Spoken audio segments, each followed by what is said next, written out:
Friends আজকে একটা বিয়ের ইনভিটেশন ছিল, সেখানেই গেছিলাম। এই বিয়ের ইনভিটেশনটা পেয়েছিলাম বাবার একটা বন্ধুর ছেলের বিয়ে ছিল, সেখানেই গেছিলাম।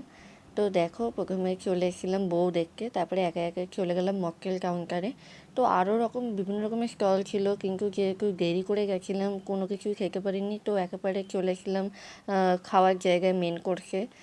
তো তারপরে ওখানে দেখো এত সুন্দর এলইডি টিভি লাগানো হয়েছে, ওখানে সব হলো জল সাজার ভিডিও প্রি ওয়েডিং শ্যুটগুলো দেখানো হচ্ছিলো। তারপরে একে একে মেনুও চলে এলো। এই দেখো, প্রথমে খেলো ফিশ ফ্রাই, তারপরে বাটার নান, তারপরে হচ্ছে চিকেন ভর্তা, এখন ভাত, ডাল, আলু ভাজা, আর হচ্ছে স্যালাডও ছিল। আর এই যে পাকে পড়ে গেল পাবদা মাছ। আমার তো পাবদা মাছ খুবই ভালো লাগে, আর তোমাদের একটা জিনিস দেখাবো, ওয়েট করো। তো এই দেখো, তারপরে পড়ে গেল হলো ইলিশ পাতুরি। ইলিশ পাতুরি এত কিছু খেয়ে উঠতে পারছিলাম, তাই ইলিশটা হলো মাকে দিয়ে দিয়েছিলাম। আর এই দেখো, পাবদা মাছটাকে একেবারে একটা ডিম বেরিয়েছিল।